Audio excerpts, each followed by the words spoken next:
আলেম ওলামাদেরকে দেশপ্রেম শিখাতে আসবেন না, আলেম ওলামাদেরকে দেশের প্রতি ভালোবাসা শিখাতে আসবেন না। আপনাদের সবার বেগমপাড়া বাড়ি আছে, আমরা জানি। আমাদের জীবনও এখানে, মরণও এখানে। মগের মোল্লুকের গল্প আমরা অনেক শুনেছি, কিন্তু মগের মোল্লুকের বাস্তব রূপ আমরা দেখি নেই।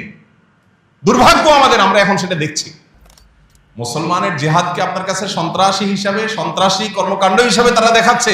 তারা যখন ক্রুসেড ঘোষণা করে তখন আপনার কাছে একটিবারের জন্য প্রশ্নটা উঠে না?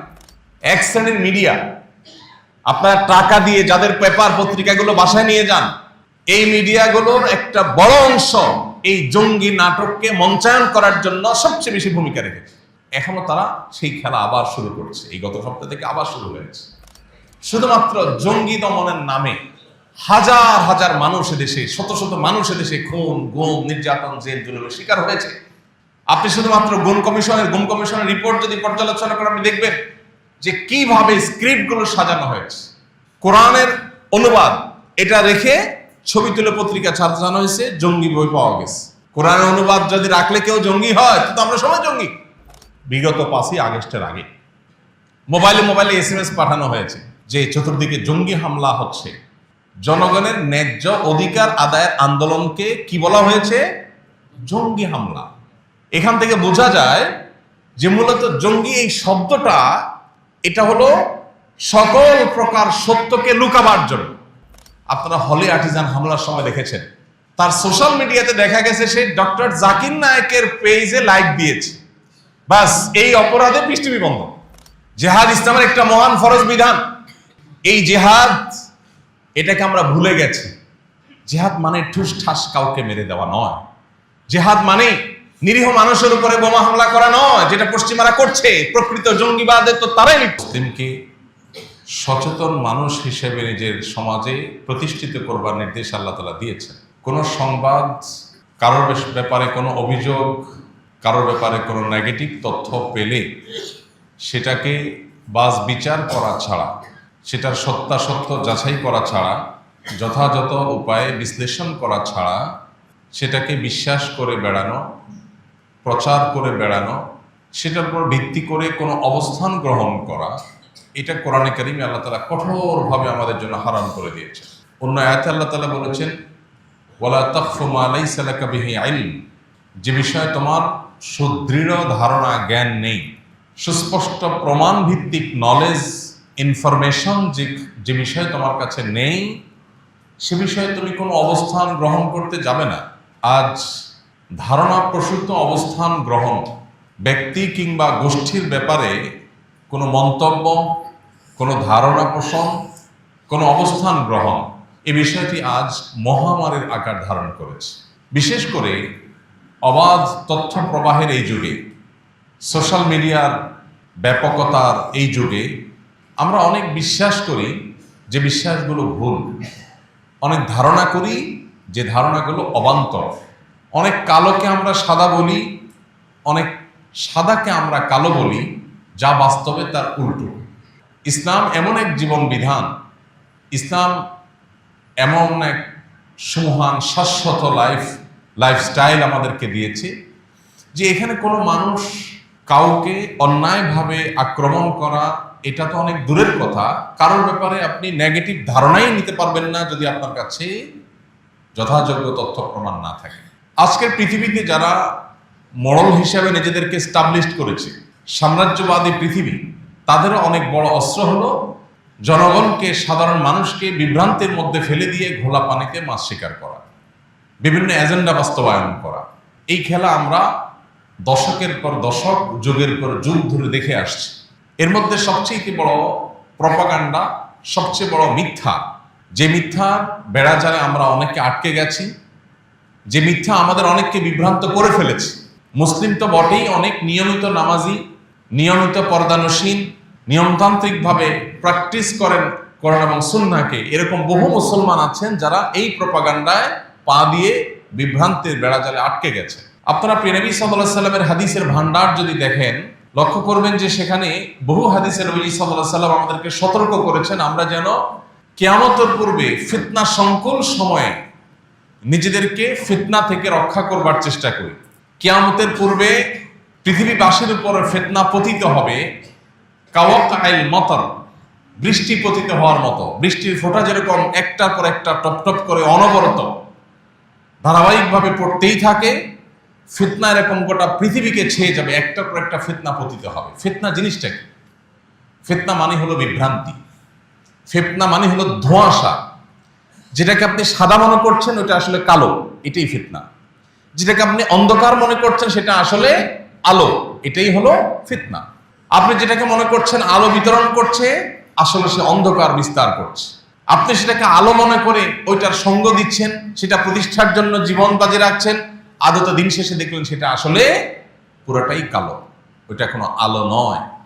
এই জাতীয় বিভ্রান্তি এখন আমাদের প্রত্যেকটা মানুষকে, আমাদের গোটা সমাজকে নানাভাবে ছেয়ে গেছে। যে সাম্রাজ্যবাদী এই পৃথিবী, তাদের সবচেয়ে বড় মিথ্যা যেটা তারা স্টাবলিশ করতে পেরেছে দুর্ভাগ্যজনকভাবে, সেটি হলো ইসলাম এবং মুসলমানদের সাথে জঙ্গি তকমাকে লাগিয়ে দেওয়া। গত 1 শতাব্দীতে গোটা পৃথিবীতে পৃথিবীর পরাশক্তিগুলোর অর্থায়নে প্রতিষ্ঠিত সবচেয়ে বড় মিথ্যা এটা, যে মুসলমানদেরকে সন্ত্রাস এবং জঙ্গিবাদের তকমা দিয়ে তাদেরকে কোণঠাসা করে রাখা। আপনি যদি উন্নত দেশগুলো ট্রাভেল করে থাকেন, নিশ্চয় আপনার ধারণা থাকার কথা যে শুধুমাত্র মুসলিম পরিচয়ের কারণে আপনাকে বহু হেনস্থার শিকার হতে হবে। এই যে মুসলিমকে হেনস্থা করা যায়, মুসলিম হলেই তাকে অত্যাচার করা যায়, টর্চার করা যায়, জুলুম করা যায়, এই ন্যারেটিভ প্রতিষ্ঠা করেছে যে মিথ্যা দিয়ে। সে মিথ্যা হলো ইসলাম এবং মুসলমানের সাথে জঙ্গিবাদ এবং সন্ত্রাসবাদের তকমা লাগিয়ে। আন্তর্জাতিক এই শয়তানি ষড়যন্ত্র যেটা চলে আসছে যুগ যুগ ধরে, এই ষড়যন্ত্রকে বাস্তবায়ন করার জন্য বহু নাটকের মঞ্চায়ন হয়েছে, যেটা আমরা ইতিপূর্বে দেখেছি। বহু ঘটনা নিজেরা ঘটিয়ে উদুরপিণ্ডি বুদুর ঘাড়ে চাপিয়ে, যেহেতু মিডিয়াগুলো তাদের নিয়ন্ত্রণে, সেখানে সাদাকে কালো করে দেখিয়ে সাধারণ মানুষকে বিভ্রান্ত করে তারা তাদের এজেন্ডা বাস্তবায়ন করেছে। আমরা যে ভূখণ্ডে বসবাস করছি, আমাদের এই দেশেও দীর্ঘদিন পর্যন্ত এই খেলা চলে এসছে। আপনারা যে জায়গাটা বসে আছেন, নারায়ণগঞ্জ, এই নারায়ণগঞ্জ ছিল এই নাটকের সবচেয়ে বড় মঞ্চ। টেলিভিশনে লাইভ প্রদর্শন হচ্ছে, জঙ্গি বিরোধী অভিযান চলছে, একটা বাড়ি ঘেরাও করে আছে র্যাবের লোকজন এবং টান টান উত্তেজনা, অস্ত্র তাক করে আছে, ভিতরে ধ্বংসাত্মক অস্ত্র নিয়ে জঙ্গিরা অবস্থান করছে। আমরা জনগণ হাতা টাতা গোছায় টিভির সামনে বসছি দেখার জন্য, হায় হায় কি সর্বনাশ, হুজুররা দেশটাকে শেষ করে ফেলল। এরপরে ভেতর থেকে বের করে আনা হলো আগে থেকে সাজানো ফাজাইলে আমাল, তারপরে আপনার হেকায়েতে সাহাবা, তারপরে আপনার কোরআনের তর্জমা, এরকম বই পুস্তক সামনে সাজায়া, এই যে জেহাদি বই পাওয়া গেছে এবং ককটেল কিছু সাজায়া, এরপর একটা ছবি, পরের দিন সব পত্রিকা গুরুত্বের সাথে প্রচার করলো। আমাদের সবার চিন্তা শেষ না, হ্যাঁ হ্যাঁ দেশটা শেষ হয়ে গেল। এই তো গত সপ্তাহেই দায়িত্বশীল পুলিশ অফিসার, পুলিশ কর্মকর্তারা, দায়িত্বশীল পদে থাকা ডিআইজিরা অকপটে একের পর এক স্বীকার করেছেন যে বিগত আমলে জঙ্গি অভিযানের নামে সবগুলো ছিল নাটক। অবাক করা বিষয় হলো এই নাটক আবার নতুন করে শুরু হচ্ছে বাংলাদেশ। গত সপ্তাহে একটা মামলা হয়েছে, সেখানে কিছু তরুণ উদীয়মান পশ্চিমা অপশক্তি শয়তানি শক্তির ঘুম হারাম করা কিছু যুবক, তাদেরকে সেখানে আবারও এই নাটকের স্ক্রিপ্টে তাদের নাম যুক্ত করে আবার এই খেলাটা শুরু করার চেষ্টা চালানো হচ্ছে। আমরা সাধারণ মানুষ অনেক কিছু জানি না, অনেক অন্ধকারে আছে। এক র্যাব কর্মকর্তা এখন জেলে আছে, এই জঙ্গি নাটকের পেছনের কারিগরদের একজন। উনি একবার আমাকে কল করেছেন, আরো বছর 3 আগের কথা। হোয়াটসঅ্যাপে নক করেছেন, এরপরে ফোন দিয়েছেন, দিয়ে বললেন হুজুর আমাকে সব হুজুররা চিনে। এর মানে হলো আপনি তো আজকে প্রথম আমার সাথে কথা বলতেছেন, ওটা পাত্তা দিচ্ছেন না আমাকে সব হুজুররা চিনে। এরপর উনি ওনার একটা আবদার রাখলেন, আলহামদুলিল্লাহ আমি সে আবদার কৌশলে এড়াই গেলাম। উনি আমাকে একটা ফাঁদ দিয়েছিলেন, যে ফাঁদে আমি যেন পাও দেই, আল্লাহ তাআলা আমাকে রক্ষা করেছেন, আমি কৌশলে সেখান থেকে সরে যাই, আমাকে সে ফাঁদে ফেলতে পারে। আমরা অনেকে জানি না আমাদের ট্যাক্সের টাকায় জঙ্গি দমনের নামে কমপক্ষে 15 থেকে 20টা, মানে 15টার নিচে না, আমি এক্সাক্ট ফিগারটা বলতে পারছি না, 15 থেকে 20টা অথরিটি বাংলাদেশে আছে, আইন শৃঙ্খলা রক্ষাকারী বাহিনীগুলোর এবং বিভিন্ন এজেন্সিগুলোর বিভিন্ন টিম উইং আছে। 15 থেকে 20টা উইং কিসের জন্য? জঙ্গি দমন করার জন্য।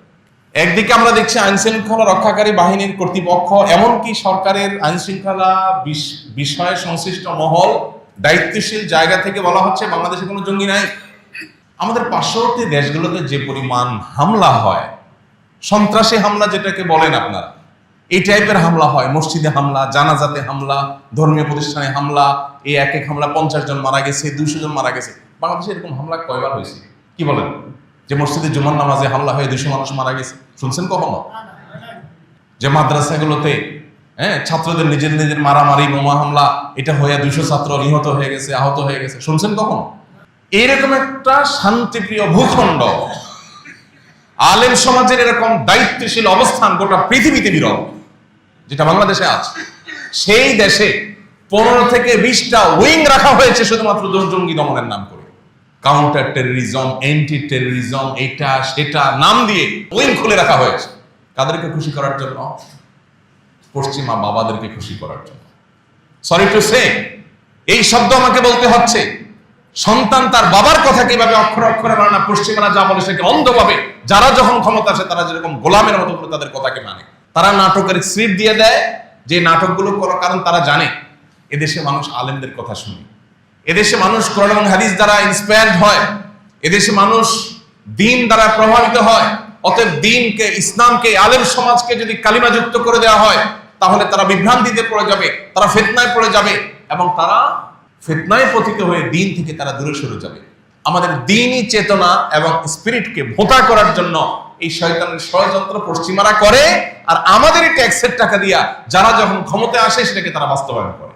ভাইরা আমার, বেশি দূরে যেতে হবে না।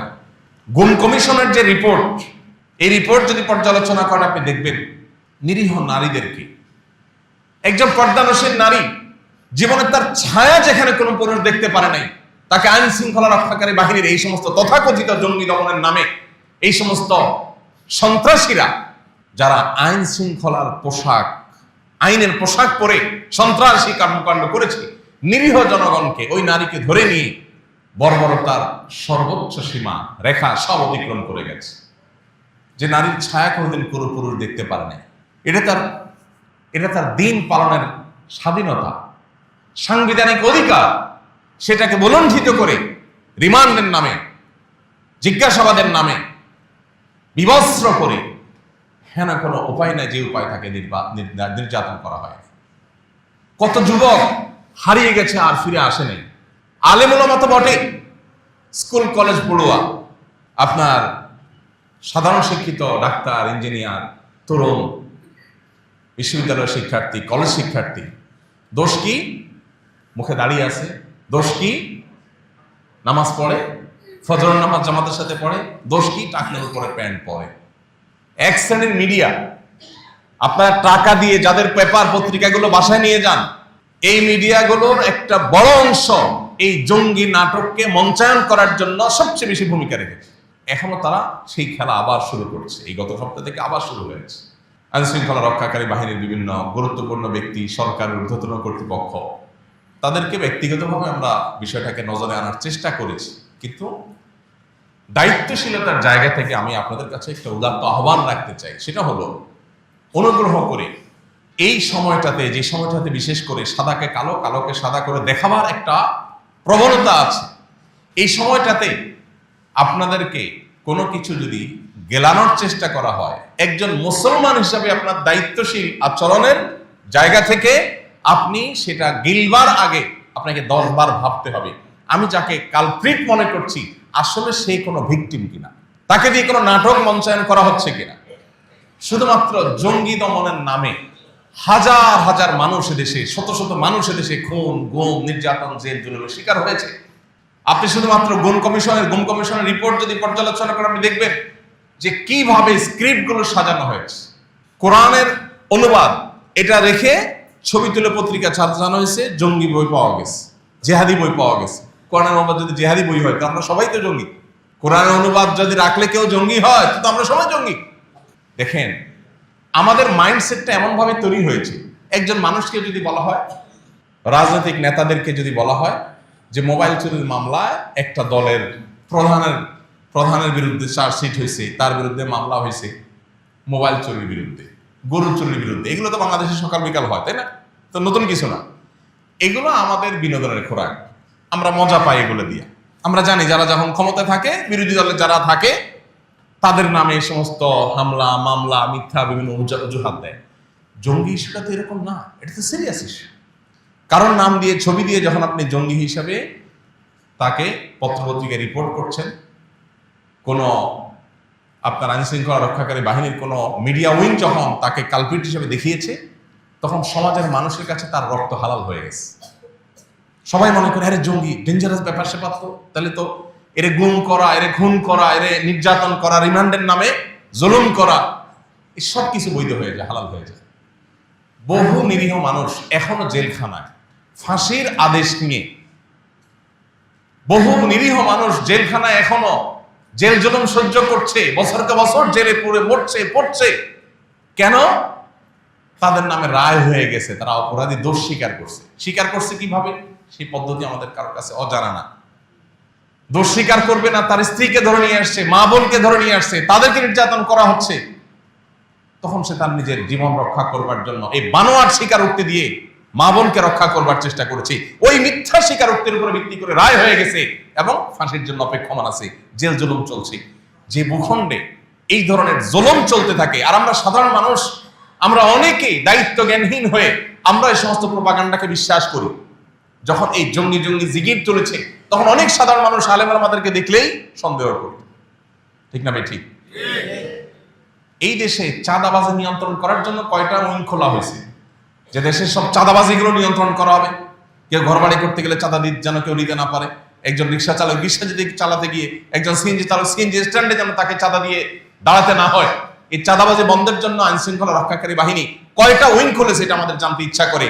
জঙ্গিবাদ, তথাকথিত জঙ্গিবাদের নামে এই নাটকের স্ক্রিপ্ট বাস্তবায়ন করবার জন্য যদি 15-20টা উইং খুলে থাকে, ডিপার্টমেন্ট খুলে থাকে, প্রত্যেকটা আইন শৃঙ্খলা রক্ষাকারী বাহিনী আলাদা আলাদা ডিপার্টমেন্ট খুলে থাকে, তাহলে এই দেশের সন্ত্রাস, চাঁদাবাজ, এদেরকে নিয়ন্ত্রণ করবার জন্য কয়টা উইং খোলা হয়েছে?